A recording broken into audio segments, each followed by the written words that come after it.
Edward, the Grand Chancellor, loosened his robe and stepped closer.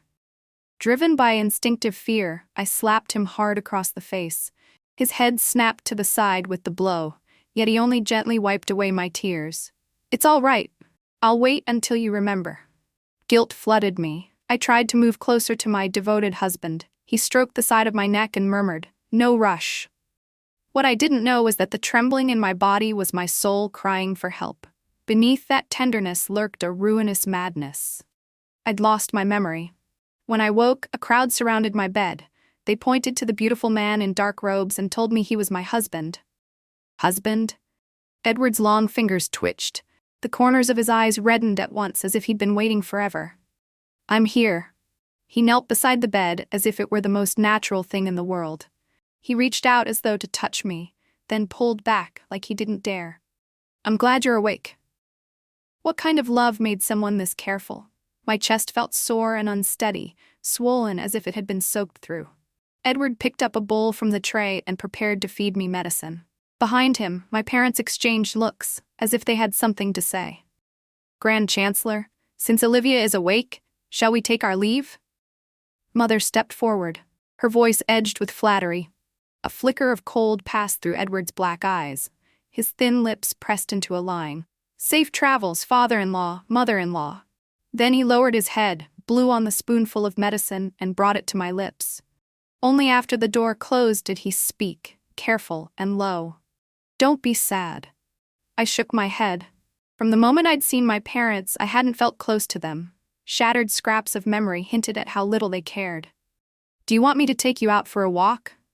Edward set down the bowl and looked at me. I didn't know how long I'd been in bed. Seeing the peach blossoms outside the window, bright and abundant, I couldn't help longing for them.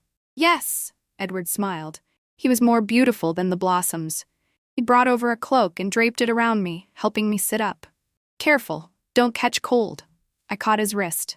Studying the clean line of his jaw, warmth rose in me. Hand in hand, Edward and I walked along Vermilion Bird Avenue. Vendors called out on every side, and he bought me all kinds of snacks.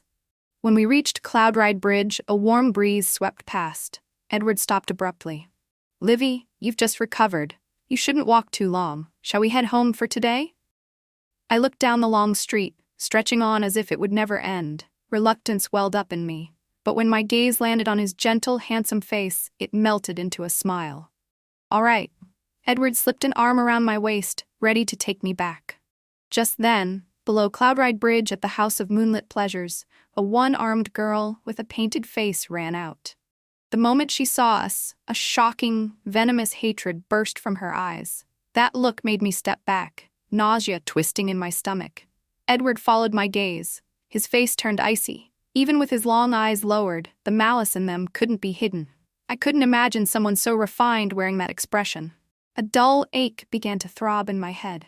As I watched the girl get beaten and dragged back inside by the brothel's thugs, I asked, "Who is she?" "A dying woman." Edward lifted his brows, a hint of something wicked flashing through him. Instinct warned me not to ask more. And Edward returned at once to the mild, polished air of a gentleman. I followed him home in silence. After we parted ways, I headed toward the courtyard and happened to run into a maid carrying a medicine pot, about to dump the dregs.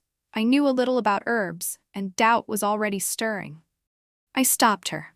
"Wait, let me see it before you pour it out." Madam." The maid looked panicked. She approached carefully, clearly reluctant.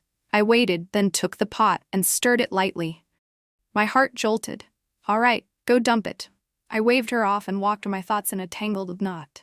The prescription was complicated. I couldn't make sense of it, but there was one ingredient I recognized. Suddenly, the absurdity of everything since I'd woken up snapped into place. No wonder they hadn't rushed to tell me who I was. Instead, they'd been desperate to nail down Edward's identity. I turned toward the study and knocked twice. "Come in." Edward's voice was clear and cool. He sat at the desk with a vermilion brush in hand, not looking up. Sunlight poured through the half-open window, laying a golden sheen over him, almost as if he weren't quite human. When he realized I wasn't moving, he looked up. Seeing it was me, he froze, then slowly curved his lips into a smile. "What is it? Can you tell me about our past? I think it might help me." "Remember you." I pressed my lips together, gripping my sleeve as I watched him carefully. Edward paused. Starlight seemed to kindle in his eyes. All right. He led me to a small tower in the rear courtyard. Inside were all kinds of things. Shadow puppets, wooden dolls, kites. There were jade hairpins, brocade robes, tall boots. One item after another, one memory after another. Sweet, intimate moments between him and me. As he spoke, images surfaced in my mind one by one, proof that he wasn't lying. Then why did Husband, did I ever do something to hurt you? My voice shook, but I had to ask. The tower was dim. Silence spread, turning the air eerie. All the warmth from earlier vanished. Ripples stirred in Edward's eyes, then settled into stillness. He pinched my cheek lightly and lifted the corner of his mouth. How could you? My heart ached in waves. I ached for him. I couldn't help covering his hand with mine. His skin was cold, and the chill seeped into me, smoothing away all my chaos.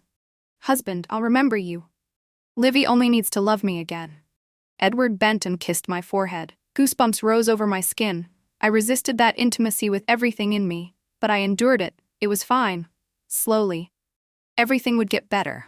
Because we still weren't close enough, Edward behaved like a gentleman and slept in a separate room. I felt even more guilty. Every day, I made pastries in the small kitchen and brought them to his study. He handled official work while I curled up nearby with a book. When I grew tired, I fell asleep. Whenever I woke, a thin blanket would have been draped over me. Edward would be resting his cheek in his hand, smiling as he watched me. It made my face burn and my chest ache. I even wanted to cry. With Edward indulging me, I often threw myself into his arms. As always, he patted my back to steady my breathing. Why are you crying? Because I'm sad. I forgot you. I paused. Edward held my shoulders gently and looked at me seriously. Livy, a lifetime is long. You'll fall in love with me again. What does it matter if you forget? I lowered my eyes and nodded softly. Edward smiled and wiped the tears from the corners of my eyes little by little. Tomorrow there's a palace banquet. Do you want to come with me? At the mention of the imperial palace, resistance rose in me for no reason. But how could an official attend a banquet without his wife? I didn't want him standing there alone. I smiled and nodded. Of course I'll go. How could I let you go by yourself? Somehow, that simple sentence hit Edward hard. His eyes reddened. He yanked me into his arms. Olivia, you promised you wouldn't leave me alone again. I believed you. His voice was thick, on the verge of tears, and it made my chest tighten. I slid my fingers into his dark hair and said softly, Of course. I'll never leave you alone again. That day, Edward wore a deep blue robe. To match him, I opened the wardrobe to choose something, but everything inside was plain and pale, like mourning clothes. I frowned, and a flash of red swept through my mind. I thought I must like red. I looked at Edward, who was sitting there drinking tea. Husband, I want more clothes. Everything is so plain. I don't like it at all. He went expressionless for a long moment, as if only then understanding. At last, a smile touched his eyes and brows. All right? He stood and came up behind me. One hand rested on my shoulder, the other sifted through my skirts. In the end, he picked out a pale moon-white dress, the cuffs embroidered with dark blue brocade patterns. This one? Edward lowered his head to look at me, smiling with a deeper meaning, as if he'd guessed what I was thinking. Heat rose to my cheeks for no reason. I took the dress and shot him a glance. Then have dresses made for me based on what's in your wardrobe. Even behind the screen, I could hear his pleasant laugh, far too seductive for its own good. On the way, Edward worried I'd be bored. He leaned over the brass burner, stirring the ash with a copper strip, and told me strange tales and curious rumors. Blue smoke curled around his long fingers, and somehow it looked alluring. His voice threaded through the haze, growing distant, bewitching. When the carriage reached the imperial palace, Edward lifted the curtain and jumped down first. He stepped aside and offered me his hand. After I climbed down with his support, he naturally took my hand in his. People passing by glanced at us, openly and in secret. I grew nervous and tried to pull my hand away. He only tightened his grip. Everyone's looking. Edward leaned closer and murmured, Because my wife is beautiful. That might have been true, but the way his gaze swept the crowd felt cold, like displeasure, like a warning. Why isn't anyone greeting you? I tugged at his sleeve, hoping he'd soften that look. Edward paused, eyes dropping to my hand. I've killed too many. His voice was cool and flat, yet I could hear the fear he'd buried. He was afraid I'd hate him. I squeezed his fingertip gently. It was icy. Anyone my husband killed must have deserved it. Edward glanced at me, then lightly covered my eyes with his other hand. Not necessarily, Livy, don't look at me like that. Everything around us seemed to fall quiet. Edward led me, step by step, into the depths of the imperial palace. The farther we went, the more familiar it felt. Pain spread from deep inside me. I wanted to turn and run at once. My face grew paler and paler. Edward noticed. What is it? It hurts. Tears slipped out without warning. Edward went white. He scooped me into his arms and strode outward. Put me down. We have to attend the banquet. How can we leave? I clutched his neck, trying to stop him. We're not going. Don't panic. Put me down, okay? It's just a reaction. I have to get over it sooner or later. I'm fine. I promised you I wouldn't leave you alone. I tried to reassure him. His steps slowed, then stopped. Lips pressed tight. He looked down at me. I'm sorry. Huh? I'm already better. You don't need to apologize. Let's go back. I pleaded with him, not wanting him to offend the Emperor because of me. Edward lifted his chin in agreement and set me down. We turned back the way we'd come. The pain returned, then vanished. It was the kind of pain that belonged to memory, as if I'd suffered here before. A blurred image flashed, a woman in palace dress seated high above, ordering people to force me to kneel on the ground. I blinked hard to chase away the dizziness, but I couldn't remember anything after that. The young emperor, Adrian, wore a black dragon robe. He lounged lazily against the railing of Moonview Pavilion, his gaze fixed on me with open curiosity. Edward shifted slightly, blocking Adrian's line of sight, and frowned in his direction. That stare held warning and displeasure. There was no respect in it at all. People said Adrian had a face like polished jade and a heart like venom. Even with my memory in chaos, I hadn't forgotten those rumors.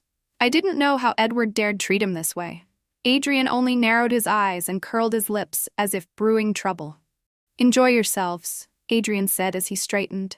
I invited you all today because I'm in a good mood. He didn't say what he was happy about. Edward's gaze darkened, his face cooled. He set down his jade cup and spoke to me gently. Livy, I'm going up to speak with the Emperor. He felt like he was split in two. To me, he was a god. To everyone else, he was a demon. Was he going to leave me here alone? An uncontrollable fear rose from the pit of my stomach. The tangled memories surged back. It was the same palace hall. I knelt off to the side in agony, and the woman in palace dress still had no intention of letting me go. Then 2 people entered from outside, backlit so I couldn't even make out their shapes. I only knew someone lifted me into their arms. When I lowered my eyes, I saw a jade pendant, osmanthus blossoms circling a crescent moon, an uncommon pattern. I couldn't bring myself to stop Edward, and I couldn't possibly ask him to take me up with him. Yet Edward simply took my hand, helped me up, and led me through the crowd toward Moonview Pavilion.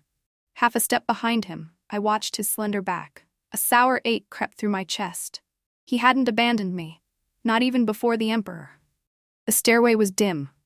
Edward stopped and steadied my waist, leaning down toward me. Careful. Maybe he sensed my distraction because he added, What are you thinking about? You. After a brief pause, Edward's eyes flickered. He couldn't help rubbing the side of my face with his fingertips. I'm right in front of you. You don't have to think, wife. You can just do. He was achingly gentle, a teasing smile on his lips as if coaxing me into doing something to him. Do you want me to find you a room? Adrian stood at the top of the stairs, looking down at us. It sounded like a joke, but I caught a trace of displeasure. Edward led me upward without a ripple in his expression. Thank you for the offer, but my own home is more comfortable. Adrian snorted and stepped aside. Edward settled me to the side, pushed some pastries toward me, then went to stand with Adrian. They didn't bother to avoid speaking in front of me, but I truly couldn't follow what they meant. What has the Emperor so happy? Edward asked. Oh, Grand Chancellor, you can't guess? Adrian raised his brows and smiled. He flicked a meaningful glance at me. Or you just don't want to accept it. Edward's face cooled inch by inch. If the man opposite him weren't the Emperor, I would have thought he was about to strike. Kill him. I already gave you one chance. Adrian's smile vanished at last, replaced by imperial authority. Their tension was so sharp it made me tense too. My gaze drifted, stopping on the jade pendant at Adrian's waist. It was the same pendant from my flash of memory, osmanthus circling the crescent moon. Was he the one who wore it? Had he saved me? After that, I barely heard what they said. I studied Adrian closely. He was beautiful like a woman, dazzling and poisonous, and yet there was a faint familiarity to him. So was it him? Maybe my stare was too intense. Adrian noticed. He flicked his eyes toward me, then looked away again, face blank, as if I were nothing worth noting. Well, of course, he was the one who saved me. I hadn't saved him. But then why had I suffered in the palace at all? They didn't seem to reach any conclusion. On the way back, Edward's mood stayed dark. A shadow of gloom lay over his sculpted face. "Who did you want to kill?" I asked. Edward stopped and stared at me. After a long moment, he lifted the corner of his mouth. He still looked gentle, yet he seemed even more ruthless than he had on Cloudride Bridge. "Someone insignificant." He said it lightly, but every word was steeped in disgust. I lowered my eyes and nodded. That night, I couldn't sleep. I kept thinking about the pendant. It felt as if some surging emotion was hidden there, hidden at Adrian's waist. I slipped on my embroidered shoes and stepped into the courtyard. Through shifting bamboo shadows, I saw Edward leave through the main gate. He turned left and disappeared.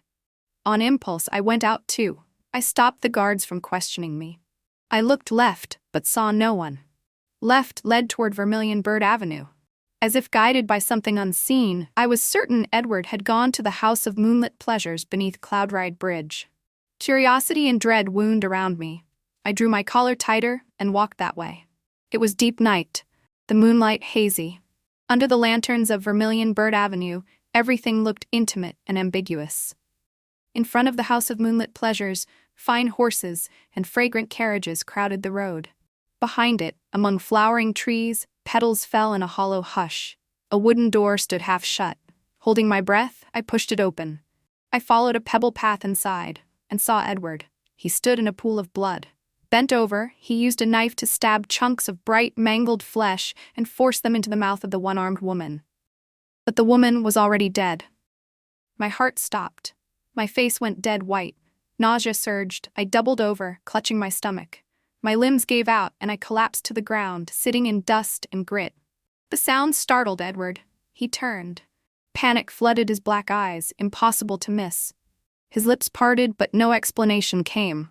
His jade-pale face lost what little color remained. He flung the dagger aside and crossed the distance in 3 quick strides, reaching for me. I stared at his hands, slick with blood, and froze. Edward followed my gaze to his own hands. Only then did he pull them back, as if to wipe them on his brocade robes. Since I'd woken with my memory in ruins, one thing I still remembered clearly was how much he loved cleanliness. I held out a pure white handkerchief. Edward stared at me, hesitating. Then he crouched, took it, and wiped his hands. His eyes were already red.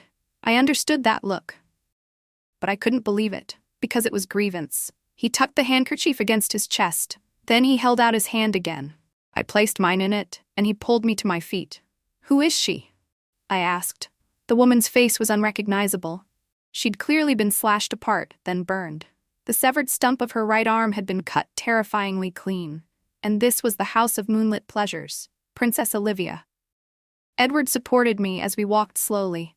The hem of his black brocade robe was soaked through with blood, trailing a glaring red line behind him. It was grotesque. A sharp pain shot through my limbs. My vision went black. Edward caught me in alarm. When my sight returned, he was carrying me, moving fast. We were already far away. I looked at the smooth line of his jaw, and the fear inside me went utterly quiet. So, is it because of me? Because of me, he'd treated Princess Olivia like that? Edward pressed his lips tight and lowered his eyes to me, as if waiting for my verdict. I reached up and touched his prominent throat. It was beautiful, tempting. When the late emperor was alive, the princess was adored by everyone. She tormented me in countless ways. But as for why, if I've already forgotten, then I don't want to remember again. He went rigid at my touch in such a sensitive place. The tips of his ears reddened, but he didn't pull away. His voice turned hoarse, thick with layered desire. "All right. Don't remember." I smiled at him and lowered my lashes. Edward didn't want me to recover all of my past. Maybe it had been too bitter. Maybe I, too, resisted it without realizing. Now that it was all over, I should live in the present. After all, those who forgot had already forgotten. After all, no one would care. The candle had guttered out. When I closed my eyes, all I could see was Princess Olivia being carved open by Edward. Cold sweat broke over me. I jolted upright and curled against the headboard. Shattered memories began to stitch themselves together, slowly, cruelly. Princess Olivia had summoned me to the palace for a heart-to-heart. Edward had just been ordered to leave the capital city. I'd stood outside her phoenix kite palace under the blazing sun until I nearly fainted. Only then did they call me in. She'd laid burning charcoal across the hall. A thin sheet of copper rested on top, and she ordered me to kneel on it. I wasn't stupid. Of course I refused. I turned to leave, but they forced me back down. I struggled. I endured. I couldn't understand why a princess adored by everyone hated me so much. We'd never even met. Yet the first time we did, she nearly took half my life. When I thought I was about to die, someone scooped me up. After that, my memory dissolved into chaos. I couldn't see who it was, and I didn't know what happened next. But I knew one thing: Olivia's torment had only just begun. A knock sounded at the door. I was yanked out of my thoughts, drenched in sweat. Forcing myself up, I said, "Who is it?" "It's me." Edward's voice, clear, cool, came through the door, smoothing the panic in my chest little by little. I hurried to open it. He stood there with moonlight at his back, so striking it stole my breath. Edward had changed into white. With the bamboo behind him, he looked like an immortal beneath the moon. It was hard to connect him to the blood-splattered demon in black from an hour ago. I stepped aside to let him in. Before I could ask why he'd come, his brows drew together slightly. "Why aren't you wearing shoes? You'll catch a chill." Before I could react, he lifted me and set me on the bed. Then, as if it were the most natural thing in the world, he picked up a towel and crouched to wipe my feet. Uncomfortable, I tried to pull back, but he caught my ankle. "Don't move." Maybe he thought he sounded too cold. He added, softer, warm enough to make my face heat, "Be good." "So late? Why are you here, husband?" I watched him stand and tested the question. Edward set the towel on the rack and washed his hands. He glanced at me. "I was afraid you'd lie awake, worried." I truly was too scared to sleep. Yet, with the culprit standing in front of me, I somehow calmed down. That was why he'd put on white too. He didn't want to trigger my memories. I edged farther onto the bed. "Then you, come up." I wasn't ready, but Edward meant well. I couldn't exactly drive my lawful husband away. But Edward froze. A flicker of surprise crossed his face, and then a gentleness like water rose in his eyes. "It's fine. I'll stay nearby." "But you have morning court tomorrow. How can you?" Before I could finish, his long, cool hand cupped my cheek. His thumb brushed my lips. Desire surged in his eyes, dark and fierce.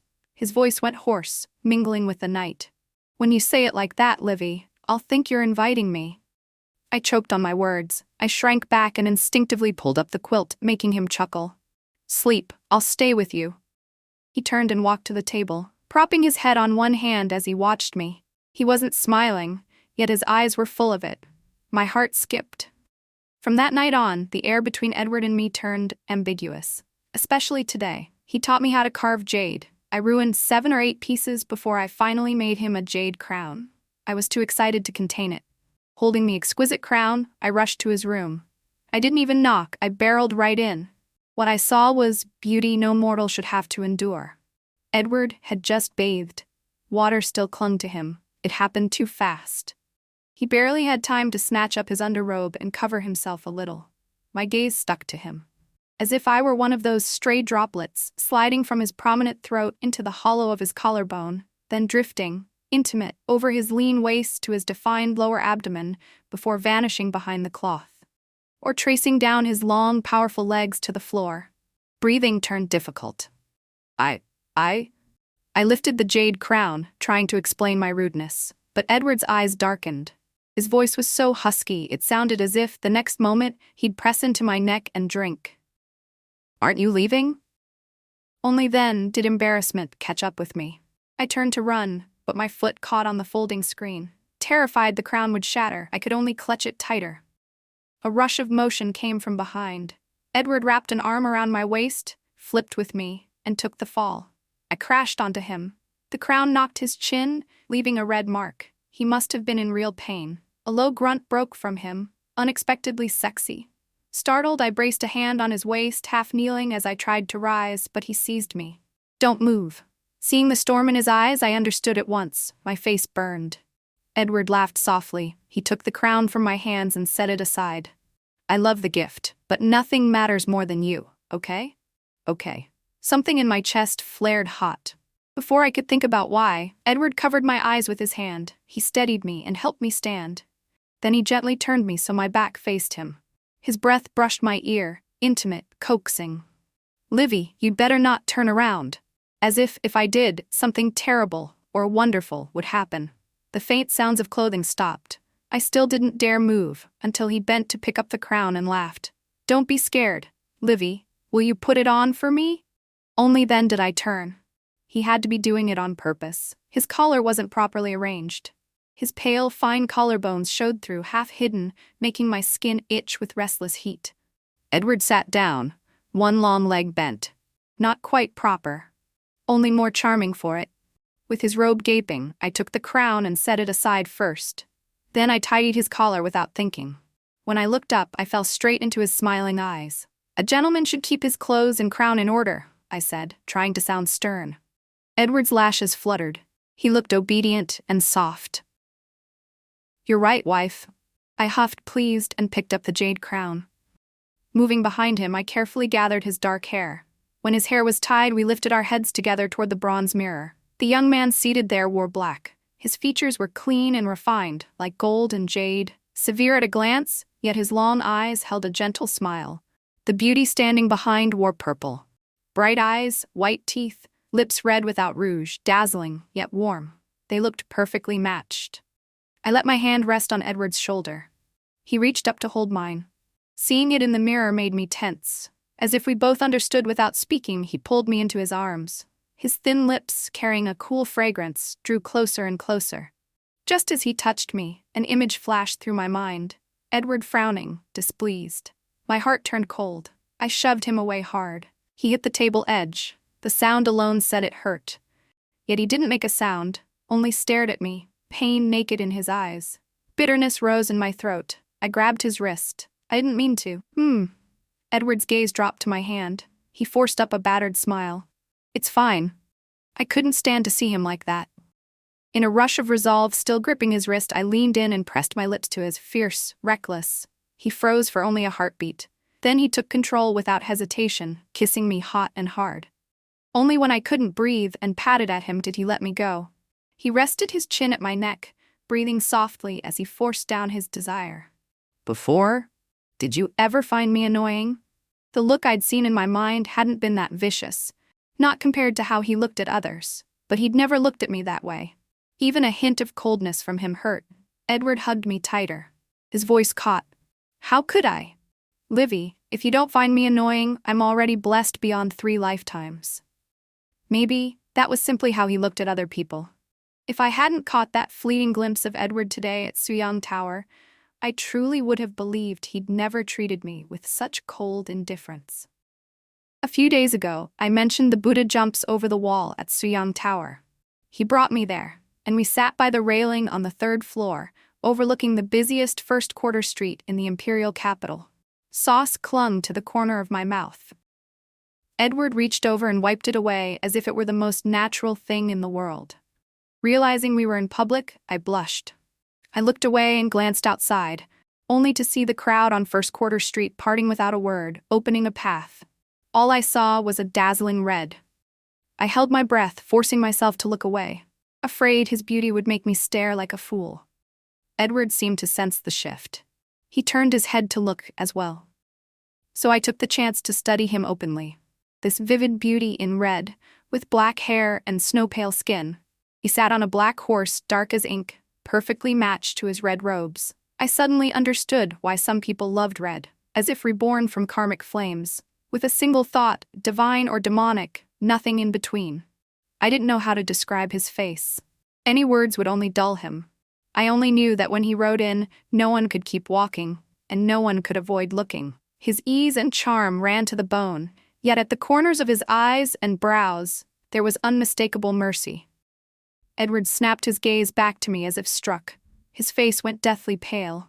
He always carried himself with effortless elegance. Even when he used torture at the House of Moonlit Pleasures, he still looked composed, almost beautiful. But now he looked unraveled. "What's wrong?" Worried, I pinched his fingertips. Edward narrowed his eyes. He looked dangerous, yet his voice trembled. "Livy, you don't know him?" "Not at all. It was the first time I'd ever seen him. A beauty like that couldn't be forgotten." I shook my head. "Never met him."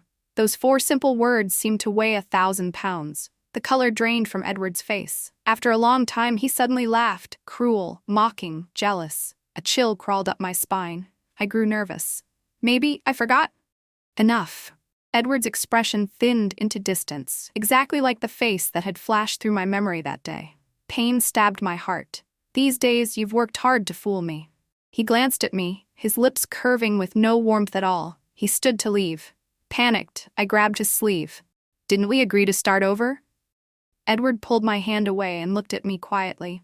"At least give me time to accept that you really don't have me in your heart anymore." "Okay? I do." But the words stuck in my throat. I watched his eyes darken, inch by inch. A bitter taste rose inside me.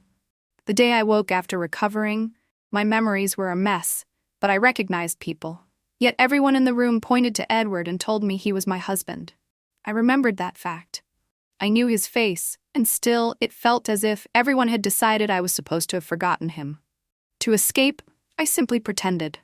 When I returned from Vermilion Bird Avenue and sifted through the medicine dregs, I found resurrection herb, a divine medicine said to revive the dead and restore flesh and bone.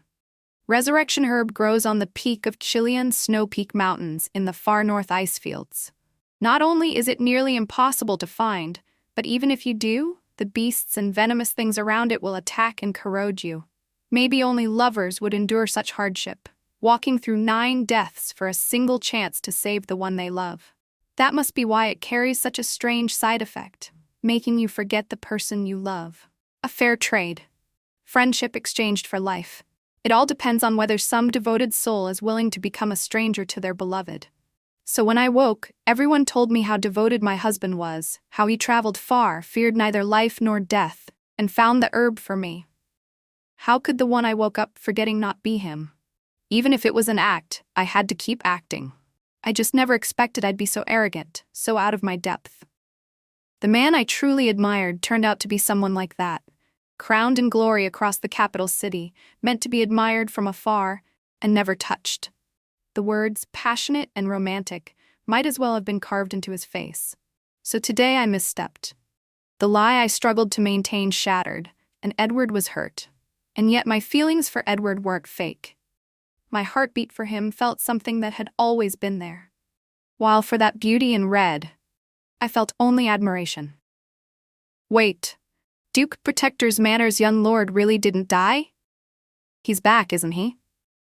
Strange. The Kangsham battle was over half a year ago. That dead general came back. He used to be such a wastrel. Now he's a great hero. I'm not used to it. Ha! He's the Duke Protector's heir. He's the Emperor's relative. Imperial blood. Who needs you to get used to him? I'd just come down from Suyang Tower when I heard the people who'd stepped aside earlier whispering about him. So he was the Duke Protector's heir, Great Shia's finest young noble, Sebastian. A romantic legend throughout the court, the dream of sheltered girls behind spring curtains. Not exactly a compliment. Edward had no idea where he'd run off to. When I returned to the manor, that beauty in red stood by his horse. The wind lifted his hem. He looked a little lonely. "Liv, you really don't want me anymore." Sebastian gripped the reins and looked up. His face was calm, but his eyes rippled. So I truly had a past with Sebastian. The realization made me irritable. I wasn't the kind of person who chased new love and threw away the old. How could I have wronged Edward like this? My expression hardened. Of course. Before I could finish, Edward emerged from the end of the alley. A storm gathered on his jade-like face, then smoothed into calm. He walked over with hint of arrogance, refined and proud. "The heir stands at my door. Are you here as a guest?" Edward held out his hand as if it were the most natural thing in the world. I placed mine in it, letting him stake his claim. Sebastian's gaze flicked to our clasped hands, his thin lips pressed together slightly. Olivia, you're being unfair to me. There was complaint in it, and a little grievance. It softened people for no reason. No wonder he was a master of the pleasure quarters. He knew exactly how to handle emotions. I felt Edward's grip tighten. Do you take me for dead? Edward's voice carried a cold edge of anger. To speak so rudely to my wife? Sebastian squinted at him, as if only now taking him seriously. I want you dead. The air should leave, I said, lifting my sleeves and giving a slight bow. Being rude at someone's door is extremely discourteous. I tugged Edward inside first. That gaze behind us felt solid as steel. Sebastian's voice turned hoarse, disbelieving. When I left, you said you'd wait for me. You said when I came back, we'd go to the northern frontier to see snow, and to Jiangnan to see flowers. Why are you close with him now? Before I could respond, Edward's eyes reddened at the corners, stained with deep jealousy and fury. Something carved into his bones broke loose. Wickedness poured off him, wickedness that seduced. Because Olivia has always liked me. What are you? A temporary toy. Stop embarrassing yourself here. Edward turned his head and smiled at him, haughty, contemptuous, never breaking stride as he pulled me inside and out of Sebastian's sight. Only once we were in the courtyard did his composure settle. He returned to that cool, restrained air. I tugged his sleeve. Don't be angry, okay? I don't like him. You don't remember him. Edward's lashes lowered. The grievance in him made me freeze. Was he putting on a pitiful look? I pressed my lips together and shook my head. Even if I see him, I won't like him. I only like you. It was my fault before. If you can forgive me, can we start over? Okay. Edward stared down at me as if afraid I'd take it back, without a second of hesitation. How much did he love me, to the point he didn't even dare show it, like he was terrified I'd run? How could I have wronged him? Just thinking it made me reject Sebastian, and that past more and more. Better to forget it. Out of guilt, I've been especially attentive to Edward lately. I wanted to make him a set of clothes with my own hands, so I went to Jade Brocade House. Black brocade hung beside red. Black and red, stark, vivid. My fingers couldn't help brushing the red cloth. Broken memories flashed. A man in red lay lazily in a tree, long legs dangling. He smiled at me, crying again. Don't mind me. Go away. Miss, you really? It's wife. I corrected him with perfect seriousness. Then the scene shattered. I never even saw his face clearly. I only remembered the bright moonlight and how miserable I'd felt. When I came back to myself, I realized I'd wrinkled the red satin in my grip. Ma'am, you've wrinkled my finest shoe brocade. How am I supposed to sell it? Guilty, I apologized to the shopkeeper. Then I bought both the red and the black brocade and took them home. At the gate, I ran into Edward returning from court. He lifted the carriage curtain and bent to step out. Backlit, he smiled at me softly. What did you buy? Brocade. I'm gonna make you some clothes. As I spoke, I started to open the bundle to show him, then remembered the red I'd bought with it and froze. Edward lifted a brow. What is it? The bundle was half open, the red showing inside. Edward's smile tightened. The darkness in his eyes turned heavy. His silence made my skin prickle. He took my wrist, not hard, not gentle, and led me all the way to the room. Then he looked down at me, something faintly wicked in his expression. Do you like red, wife? I swallowed. Do you want to try it on? It felt like I was courting death. But if Edward wore red, he'd probably be breathtaking. If you truly like it, it's not impossible. He smiled carelessly and leaned close. Edward's lips were cool, yet they lit a fire along my neck. With ruthless force, he pushed me down onto the bed. I couldn't help it. I swung my hand and slapped him, snapping his face to the side. A nameless fear rose from somewhere deep inside me. It wasn't that I rejected him. I rejected this. Seeing the red mark on his sculpted face, pain hit me a beat too late. I knelt and leaned closer, reaching to touch him, but he avoided me. His lashes fell. I couldn't see his expression, but his voice alone made my chest ache. You don't have to. My explanation lodged in my throat. He waited a long time, but the room stayed silent. He gave a self-mocking laugh and stood. How do you always know exactly where to stab me? Edward, why don't we talk about him? I grabbed his sleeve and looked at him seriously. Malice gathered. He curved his eyes as if trying to hide it. Talk about what? About how even after you took resurrection herb, You still think of him? About how you said you'd make me clothes, yet you bought the red he likes? Or about how you're my wife, but you're keeping yourself pure for him? Do you know how much you used to love me? Edward's eyes were red at the corners. His voice stayed clear and cool, like a sea siren luring people to ruin. The barrage of questions left me speechless. Loss washed over me. My hand dropped without meaning to, as if I couldn't hold on to him anymore. But Edward caught my hand and locked it in his grip. "Don't think about leaving me." He said it like a threat. I shook my head. "I want to know too. Even if we start over now, you still make my heart race every time. Then why did I fall for someone else back then?" Edward narrowed his eyes, his tone careless. "Because he has endless tricks. You were naive and simple. He seduced you. As if you don't have tricks yourself. I wouldn't. Back then, I was busy with court affairs. I neglected you too much." Edward stroked my cheek. "That was my fault. But don't think about him anymore." I nodded and stopped arguing. Maybe that was it. Married for years, there were bound to be nights of loneliness, cold as snow. Sebastian had come back from the dead, and Duke Protector's manor naturally hosted a banquet for the court officials. The House of G was Adrian's maternal clan. Now, at the height of its power, no one dared refuse the invitation. On the way to Duke Protector's manor, Edward and I rode together in the carriage. His expression was calm, but he clearly wasn't in a good mood. "If you didn't want to bring me, why ask me at all?" "Did I ever say I didn't want to?" Edward tipped up his chin and shot me a look. Strangely, he seemed almost pouty. I leaned in and squeezed his hand. He threaded his fingers through mine, and only then did his expression soften. When we arrived, Duke Protector's manor was already packed with guests. Yet Sebastian was nowhere to be seen. I instinctively scanned the crowd. When I turned and met Edward's eyes, I froze. He gave me a half smile, withdrew his hand, and turned away. I stared at my empty palm, at a loss for words. That was when Sebastian strolled in. His steps were lazy. His dark hair hung loose, slightly tousled. His red robe sat on him with careless ease. A small wine flask dangled from his hand. He was beautiful and entirely improper. He was thinner than before. Wariness and contempt for the world lingered in his eyes. Only when our gazes met did the smile on his face fade, just a little. Then he looked away, as if it meant nothing, and made for the main seat. I did feel I'd wronged him. Things had come to a point where there was no good choice. And selfishly, the only person I could make it up to was Edward. "Olivia," Edward said flatly, "try looking that lost again." But when I raised my eyes, I nearly drowned in the anger and jealousy he'd been hiding. I hurriedly grabbed his sleeve. "I'm not. I feel like it's all my fault." Edward paused, then patted my head as if to soothe me. "You've suffered so much, how could it be your fault?"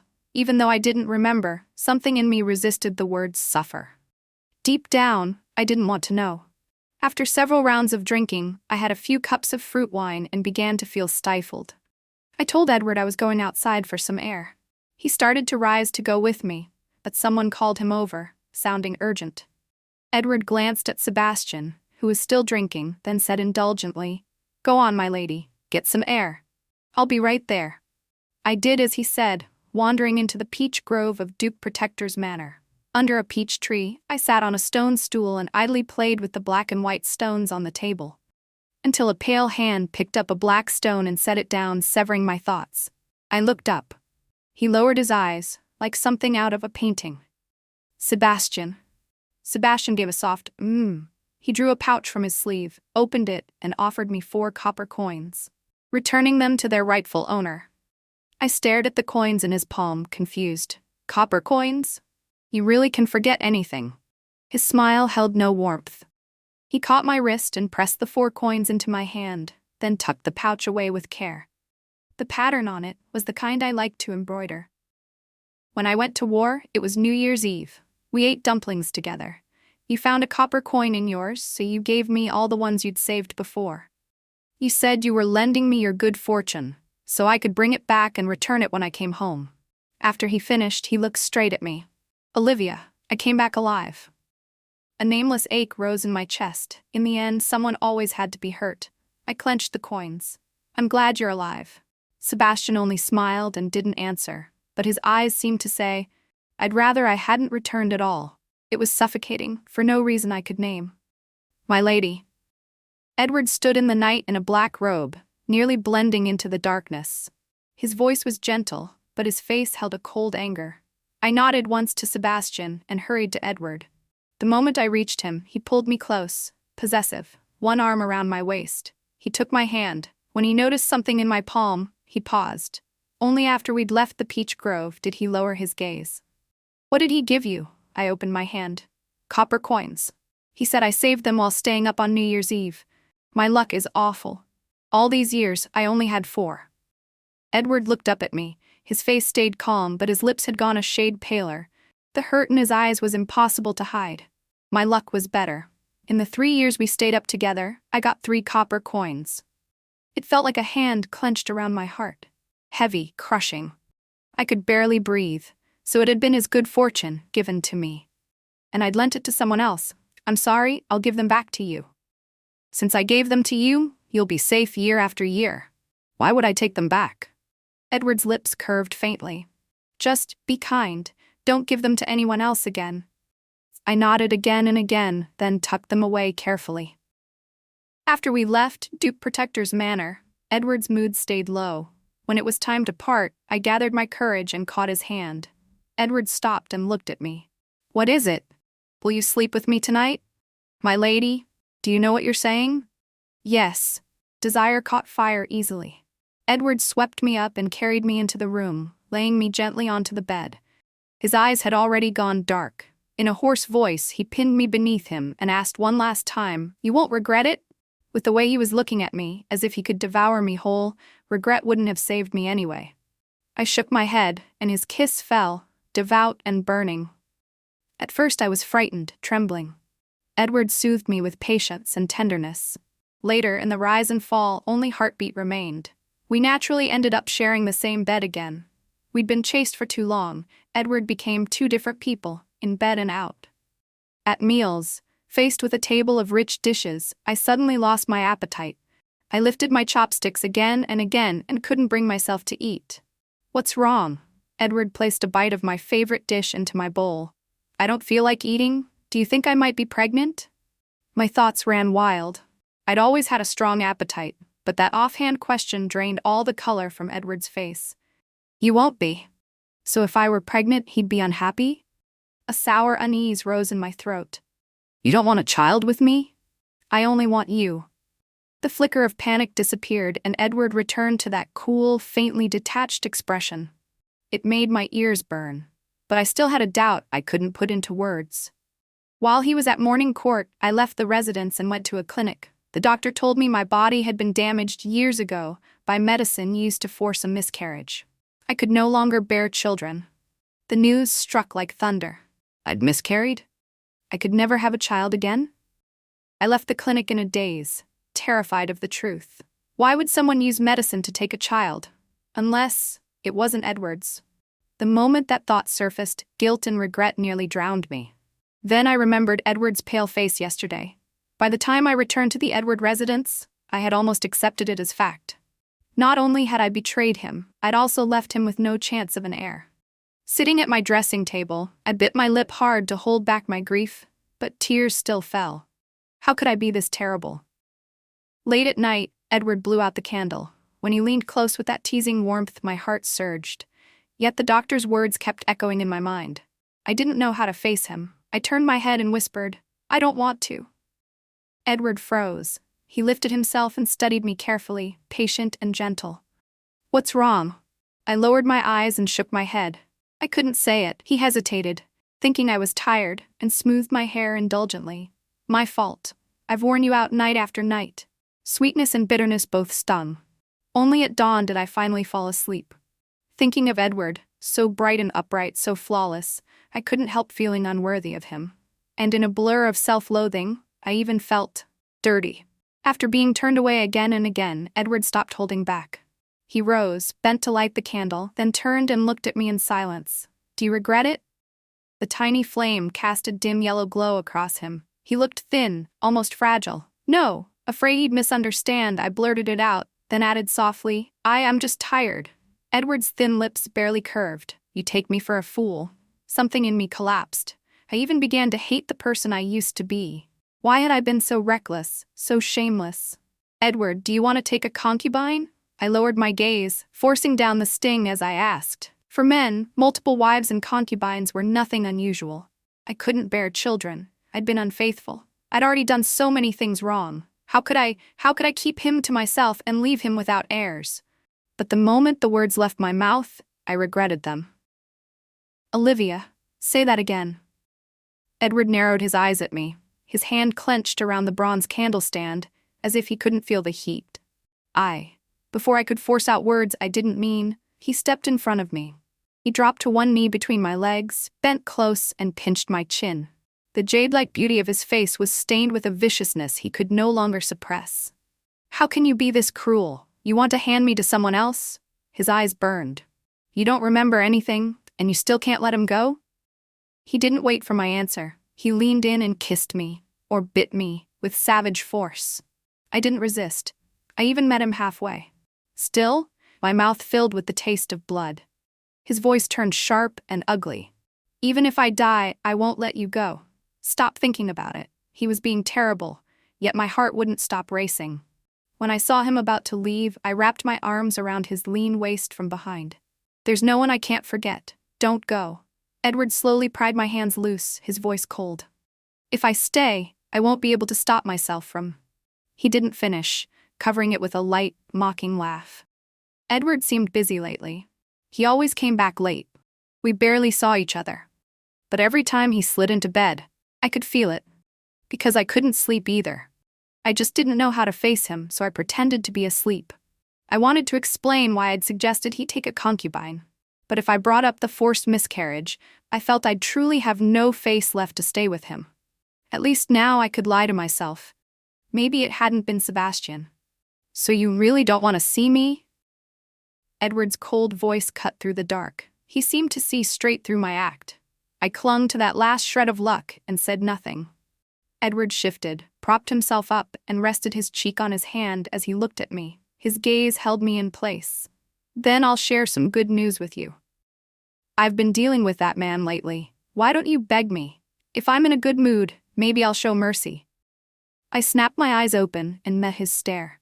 His eyes were dark and turbid now, his expression full of undisguised mockery and pain. As if he was certain I'd only react when Sebastian was mentioned. What had this become? Sebastian didn't seem like someone you could shape like clay. And outside the Edward residence that day, he'd said outright that he wanted Edward dead. How could it be as simple as Edward made it sound? He won't be easy to deal with, will he? I don't like him. Don't act on impulse. I tried to touch his fingers, but he avoided me. Whether he's easy to deal with isn't for you to worry about. Either way, it's life or death. Edward curled his lips. Besides, he has leverage on me. If he finds proof, even Adrian won't be able to protect me. Then you can run away with him. Happy? There wasn't the slightest hint of a smile on his face. I pressed my lips together and rose onto my knees, worry already tightening my chest. What kind of leverage could cost him his life? What did you do? After the battle at Changshan, I went after him. Too bad he didn't die properly. He lived, came back, and disgusts me. By the end, Edward gave a truly cruel, regretful little smile. It was as if he'd stopped caring what I thought of him, stopped fearing the monster beneath his beautiful skin. And I still liked him. I grabbed his hand and wouldn't let him pull away. If you tell me, aren't you afraid I'll help him from the inside so I can be with him? Edward's malice surged. Jealousy, lit by the dim candle, made him look almost eerie. Try it. If you did something bad, don't be afraid of being found out. I tapped his palm lightly. But I'll stay with you. His long fingers went rigid. His expression faltered into stunned softness.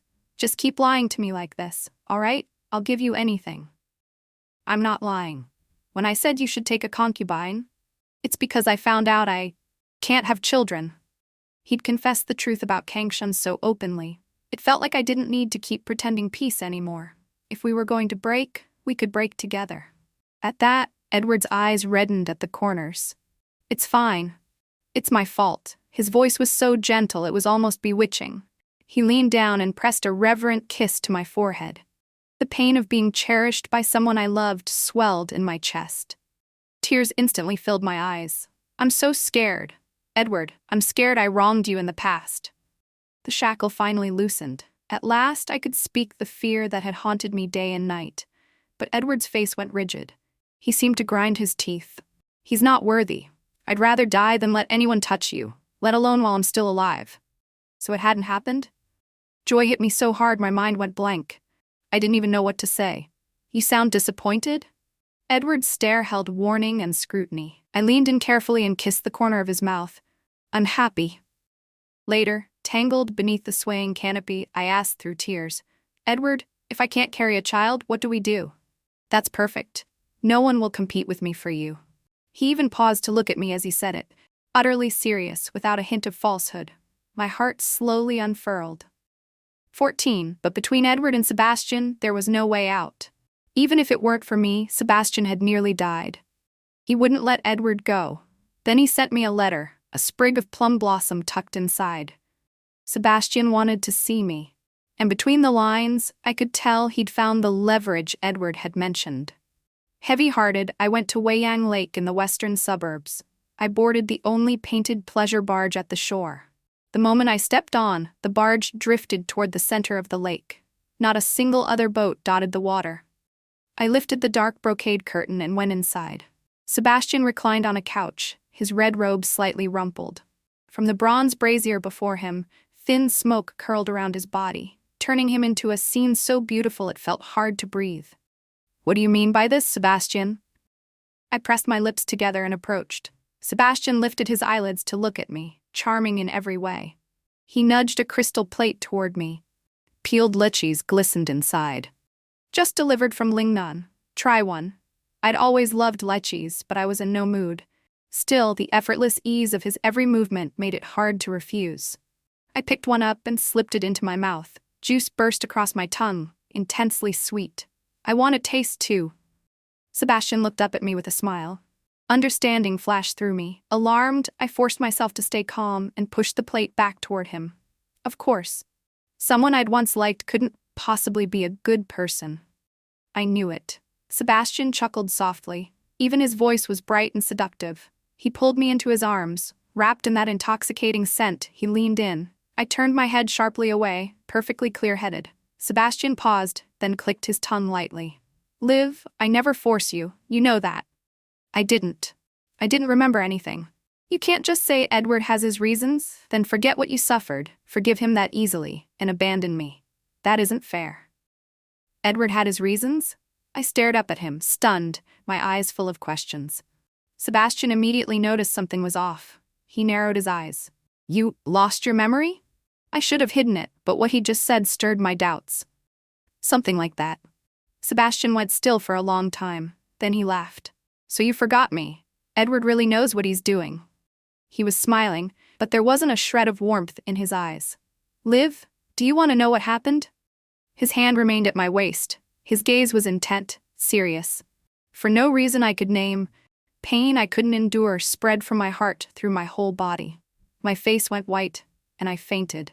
When I drifted back to awareness, I heard Edward and Sebastian talking. It wasn't a pleasant conversation. You stole her away. Edward let out a mocking laugh, thick with malice. Let's correct that. You took advantage of the moment and snatched her from my side. I only took her back. Sebastian's tone was like his presence, careless, almost merciful, yet his words were chilling. About what happened at Changshan, do you want to die? Then come and take it. Edward's reply was cold, fearless. Then guess what happens if Liv learns about the past? The air froze. After a long silence, Edward spoke, his voice hoarse. So what? Sebastian snorted. Relax. I won't tell her.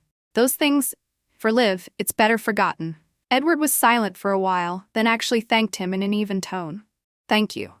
I knew he wasn't thanking Sebastian for himself, he was doing it for me. After all, he'd said, so what? At least neither of them wanted me to live badly. If neither wanted me to know, then I wouldn't pry. It felt as if even thinking about it would hurt. That day, Sebastian and I never got anywhere about Changshan, and Sebastian didn't seem in a hurry to see me either. Instead, his attention shifted elsewhere. Edward, meanwhile, was clearly not as busy as before. It was Edward's wrongdoing. The hidden danger left him at another man's mercy. No matter how capable he was, he still had to walk on thin ice. Now that Sebastian had paused to do other things, Edward began pressing harder, step by step, taking more and more. But I knew it was only an illusion, because at that palace banquet, Adrian treated Edward with a special kind of attention. Yet the jade pendant at Adrian's waist, the one that had left such a deep impression on me, most likely belonged to Sebastian. This time, Adrian wouldn't favor either side. He would let them fight to the death, even if someone ended up executed at the Meridian Gate, blood washing over the ground. Selfishly, I didn't want Edward to lose. But if Sebastian had to die, I doubted I'd ever sleep or eat in peace again. Then Sebastian returned, covered in wounds and blood. He brazenly climbed over the wall into the Edward residence. Just like in some half-formed memory, he lounged in a tree, one leg dangling. "Live, I don't want him dead." Sebastian was deathly pale. From his sleeve, he drew a crystal blue flower and looked at me with solemn focus. "I just want you to give me something fair, all right?" The instant I saw the resurrection herb, my entire body went rigid. He'd risked his life to find it. It was absurd. Something this precious, used like this? And yet I couldn't deny how shaken I was. For a moment I couldn't speak. I could only look up at him in the harsh sunlight. I didn't know how long we held each other's gaze. In the end, I chose to yield. In truth, eating the resurrection herb the first time had already been a restart, and that person had been Edward. After making him my exception, I'd fallen for him again and again. It wouldn't be wrong. If Sebastian believed I was unfair and I felt guilty, and the leverage from Changshan was a dead end, then why not accept it openly? Fine. I reached out, took the resurrection herb, and chewed it raw. It was a little bitter, a little sour, with a faint sweetness, 1,000 turns of the heart. Sebastian finally couldn't hold on. He fell from the tree. I caught him at once. Then a beautiful figure in dark clothes walked in from outside. He wasn't as dazzlingly seductive as the man in my arms, but he still looked as if he'd been carved from gold and jade. More captivating was his gentle, refined aura, mixed with something I couldn't quite name, like evil buried deep, a contradiction, fatally alluring. "Olivia, let go of him." The beauty spoke with displeasure, his eyes steeped in it. I nearly obeyed, nearly released the barely standing Sebastian. "He's hurt. Feel sorry for him?" His long eyes narrowed as he advanced. The pressure rolling off him was terrifying. Sebastian opened his eyes lazily. "About Changshan, I'll let you off." The beauty arched a brow but didn't answer, clearly not believing Sebastian was capable of mercy. "Liv just ate something," Sebastian continued. "Something you used on her." The beauty's face sank, dark as water. All ease vanished, replaced by killing intent. "Sebastian?" Seeing he was about to strike, I instinctively shielded Sebastian. He looked like he might crumble if touched. A flicker of pain crossed the beauty's face. He went bloodless, swallowed his rage, and said stiffly, "I'm Edward, your husband." "What? Why didn't I recognize him?" Edward smiled gently. "So let go of him first. I'll have someone find a doctor to treat his injuries, all right?" I nodded and helped Sebastian lean against the tree. Servants arrived. Sebastian was carried to a guest room. The doctor cleaned and dressed his wounds. Then the three of us were left standing in the room, awkward and silent.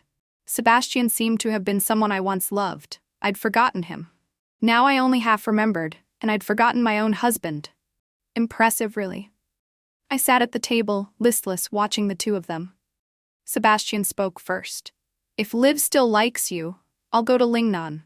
Every year when the lychees are ripe, I'll have someone send them.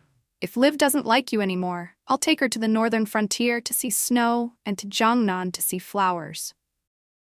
He wasn't asking Edward for permission. Edward's hand clenched into a fist. He stared at Sebastian, icy, unwilling.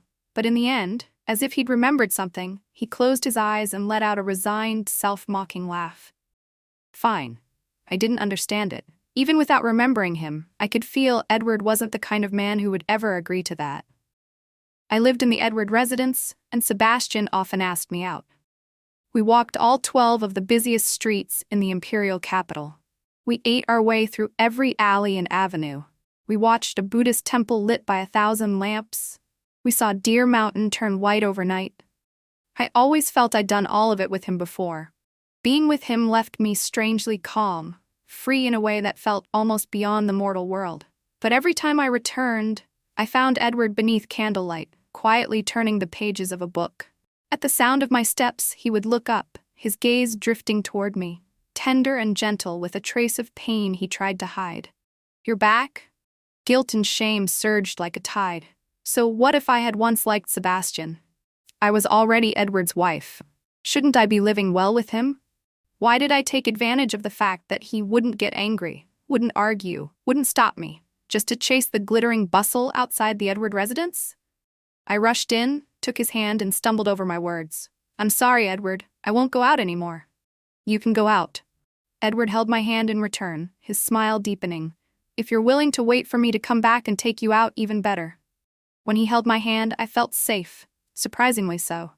After that, when Sebastian asked me out again, I refused. I'm married. No matter what we were before, whatever we were to each other, it isn't right. It hurts to see Edward like that. Sebastian fell silent for a long time. At last he smiled, a little flat. In the end, it wasn't enough. I stood in the doorway and watched his back fade. I heard his final words. "Liv, next year I'll send you lychees." For no reason at all, my eyes stung. A coat settled over my shoulders. Edward, ever considerate, supported my waist and guided me inside. "Don't be sad. Later, I'll take you to Lingnan and we'll pick lychees ourselves, all right?" I looked up at him. I still didn't know him well enough, yet my heart was already racing wildly, as if it had always been this way, as if I could never refuse him. All right. Sebastian left without a sound. From that day on, Edward was no longer busy. He took me out every day. We walked all 12 main streets of the imperial capital and ate our way through its alleys. We even caught the 1,000 lamps at the Buddhist temple. But it wasn't winter anymore. We couldn't see Deer Mountain turn white overnight. His mood seemed worse because of it. I felt we liked each other, but he never touched me. I even shamelessly tried to tempt him. His gaze only stirred for an instant. He pinched my waist, kissed me lightly, and stopped. "Wait a little longer." I wasn't waiting. When the first snow fell, he took me to Deer Mountain to see the glittering slopes. Only then did I understand. I lifted my face to look at him. "Do you like it?" he asked. "More than what you saw with Sebastian? How is it?" 3 questions, one after another. His eyes were pitch black. I was stunned, unable to answer a single one. When snow landed on his dark hair, I finally laughed. "If it's with you, then even the wild grass in the Edward residence would be worth seeing." He kissed me, hot and fierce. In the carriage, he took me with a kind of madness I couldn't refuse. Outside was the cold of falling snow. Inside was the heat of desire. Half dazed, I thought. Back then, he'd been retreating just to advance. He'd done it on purpose, to make me feel guilty. Otherwise, he wouldn't remember what we ate so clearly. He wouldn't have cared so much about that mist night when Deer Mountain turned white. "Edward," I whispered, "it isn't guilt. It's desire." Edward's long eyes curved slightly. The killing air around him disappeared. Sated, he nuzzled me, smiling. "And if it is guilt, you're mine. Not an ounce of romance." "If it's desire, that's even better," he murmured, "my lady." The last 2 words were drenched in feeling, and they melted me completely. Extra. Anyone would envy Edward and Olivia, calling them a match made in heaven. He loved his wife, spoiled her outrageously. But everything changed after he placed first in the imperial examinations. The emperor's favorite, the 3rd princess, Princess Olivia, Selena, caught sight of Edward on the 3rd day after he began attending court as the top scholar. That single glance stole her heart. In theory, the emperor could have played the villain and ordered Edward to marry the princess. But on the day of the palace exam, the emperor had been delighted with Edward and granted him a boon. Edward asked nothing for himself, only an imperial edict for his wife, granting her a titled honor. That made it impossible for the emperor to openly help his daughter steal another woman's husband. Selena, however, had been pampered her whole life. She had never been refused anything. Maybe it was the thrill of conquest. She became obsessed with that devoted, handsome top scholar and refused to let go, obsessed to the point of madness. Pressure from the royal family weighed on Edward's spirit. One look at Selena was enough for him to know what kind of venomous person she was. With Olivia by his side, Olivia might no longer be safe. The crown prince, Adrian, had both ambition and ability, yet the emperor was bewitched by beauty. He crushed Adrian's maternal clan and elevated Selena's mother's family instead, promoting Selina's full brother Julian to key posts. Quietly, Edward signaled goodwill to Adrian. He willingly boarded Adrian's pirate ship. And as Edward had expected, Adrian was no ordinary man. He had already set foot on the road to rebellion. It was the first time Edward had ever acted on impulse. He loathed Selina for shattering the peace between him and Olivia. He didn't want Selina to live. Besides, if he didn't strike first, then when the masks finally came off, his fate would be submission or death. He swore loyalty to the crown prince and proved his worth. The plot began. Edward had to steady Selina first. He would pretend to support the third prince, Julian, and become the sharpest hidden blade in Adrian's hand. And to protect Olivia under these circumstances, the first step was to divorce her and send her away. But Olivia clung to his neck and wept. He had never made her cry before. His heart twisted in pain. He tried to force himself to be cruel. Yet Olivia threatened to die. She refused a divorce. He wanted to explain what was at stake, but he feared she might react the wrong way and arouse suspicion. One misstep would ruin everything. This was a scheme that could wipe out 9 generations. Edward could only swallow it. He deliberately said something harsh to frighten her. "Even if you won't divorce me, we can't go back to how things were." Olivia only looked at him through tear-blurred eyes. "You, just let me try a little longer." His hand shifted slightly inside his sleeve. She was so easy to pity he nearly lost control. He understood he could never harden his heart against her. The moment he saw her, he would surrender. So he chose not to see her again, treating her with cold indifference. Only at night, when no one else was around, did he dare linger over her restless sleeping face. Word spread that he and Olivia were estranged. Selina's frequent petty moves finally slowed. Edward let out a quiet breath. Livy was probably safe for now, but Selina only grew bolder. Edward wouldn't even let her come close. Each time, he brushed her off with empty courtesy. "Your reputation matters, princess." Shameless, indecent, the sight of her made him nauseous. Yet the real disaster didn't begin until the emperor sent him to Liaodong. A message came from Adrian. Selina had summoned Livy into the imperial palace and tortured her. Perhaps afraid Edward would lose his mind, Adrian didn't describe what Olivia had endured. He only said that he and his cousin Sebastian had happened to pass by and Sebastian had stepped in to save her. In all his life, Edward had never wanted to carve a woman to pieces more than he did in that moment. He gave up part of his own intelligence network and asked Adrian to keep Olivia safe. And then Adrian offered a plan, effective, but rotten to the core. The emperor was suppressing Adrian's maternal G clan. Sebastian, as the eldest legitimate son, could only haunt pleasure houses every day and pretend to be worthless. So the emperor would believe the G family had no future. So, when Sebastian told Selina he'd fallen for Olivia, Selina believed it at once. She even created opportunities for him, helping him take Edward's place at Olivia's side.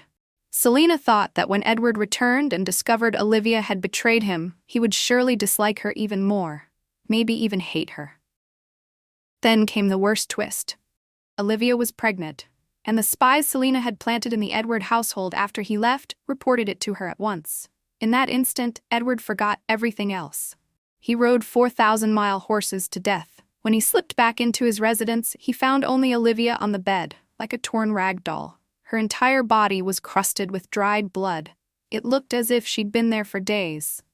No one had dared to intervene.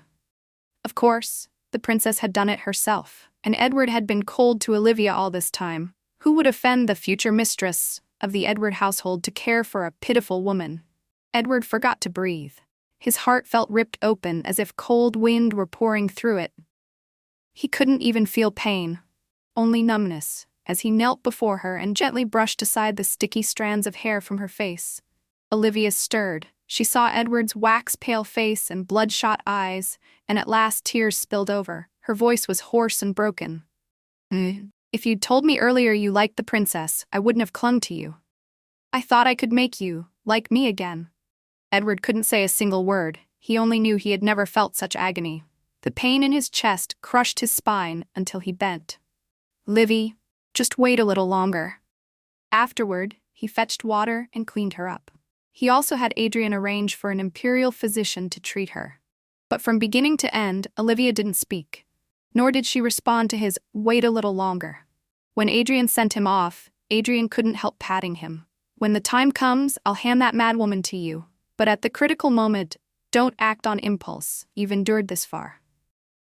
Edward couldn't suppress the cruelty in his bones. He smiled with savage delight. "Of course." He returned to Liaodong. Olivia's body slowly recovered.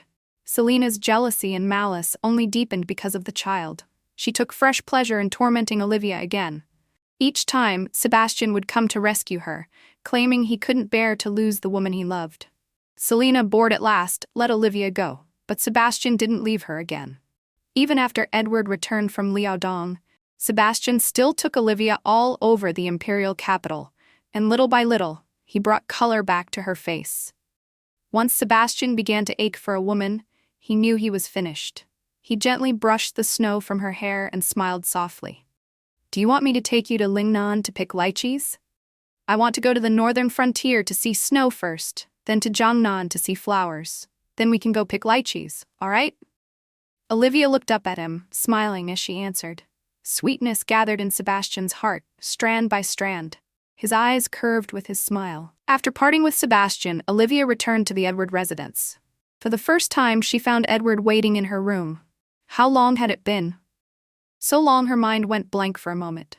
Only then did a sour ache rise belatedly in her chest, before settling back into calm. "Did you have fun?" "Yes." Edward let out a soft chuckle, hiding the jealousy in his eyes. "Just endure a little longer. He would kill Selena and Sebastian together. Should we divorce? There's no love left, and I don't want to stay in the imperial capital anymore." Olivia had finally let go of the harm and humiliation. Edward lifted his head and stared at her, stunned. "No. Love left? Yes, you don't like me, and I don't like you anymore. Why stay together?" A tidal wave of emotion nearly drowned his reason, driving him toward madness. Jealousy and resentment surged. He lowered his eyes to hide it and spoke gently. "Olivia, wait a little longer." Then he left without pausing for even a moment. He was afraid that if he stayed one heartbeat longer, he would demand to know whether she meant it, whether she truly didn't like him. Worse, he feared he would break, maybe even cry. He couldn't bear that.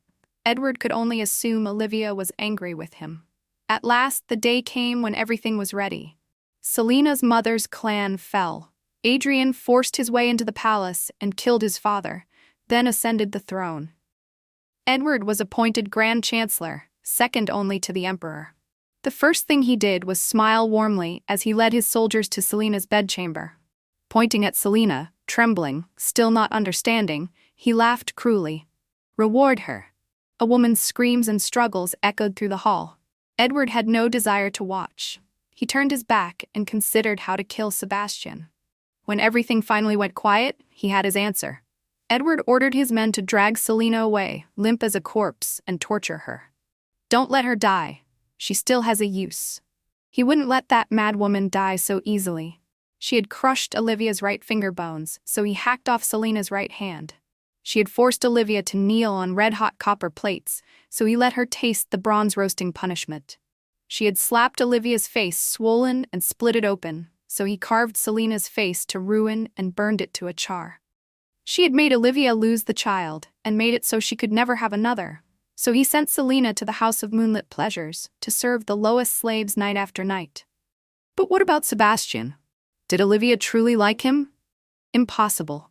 It was only gratitude in the moment, only disappointment in Edward.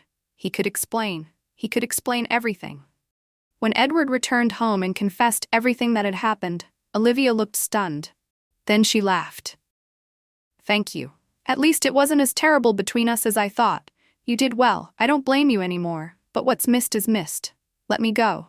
I won't appear before you again." Never appear again? Just imagining a life where he would never see her again made Edward's chest burn with pain. "So you really like him?" Admitting Olivia didn't love him was harder than death, but she didn't understand. She even nodded. Edward narrowed his eyes and smiled. Great Xia had just changed rulers and fallen into internal chaos. The wrong tribes would invade the Kangshan range. Edward had calculated that outcome on the day he went to Selena's palace. But he hadn't prepared defenses in advance. He wanted Sebastian on the battlefield. Everything went smoothly. With Edward's maneuvering, Adrian ultimately chose Sebastian. After all, the G clan needed to secure its standing again. How could the eldest, legitimate son have no military merit? The day Sebastian marched out, snow fell on New Year's Eve. Edward returned home, and Olivia was gone. This time, he felt no jealousy, no anger. Instead, in high spirits, he picked a sprig of plum blossom and set it by Olivia's window. Because someone deserved to die, and every New Year's Eve after this would belong to him and Olivia. Edward wasn't foolish, and Adrian was no idiot. No one would gamble with the realm and the lives of soldiers. Edward didn't tamper with the battle at Changshan. Victory came easily. Yet after the war at Changshan, Sebastian was still killed, just as Edward had expected. Many great families wanted the House of G to fall. Assassins came in waves, one after another. None succeeded. In the end, it took Edward adding fuel to the fire to leave Sebastian in Changshan forever. Edward hated Sebastian to the bone. To make sure he couldn't die in peace, Edward forged a farewell letter in Olivia's handwriting. It said she would live well with Edward and told Sebastian to forget her. With every obstacle removed, Edward smiled for the first time in a long while. But Olivia was the exception. She never smiled again. For that dead man, she wore mourning white every day. Every movement of hers flayed Edward's heart 1,000 times over. Why had she changed? He had done nothing wrong. He couldn't live without her. In the end, she fell ill, sudden as a mountain collapsing. He set out in search of the soul-returning herb. When he used medicine to save her, he deliberately added a few extra ingredients. He wanted to scramble her memories and make everything begin again. When she woke, the one she didn't remember was him. In that moment, a secret sweetness rose in Edward's heart. So Olivia still loved him. She had only been resentful. That was all.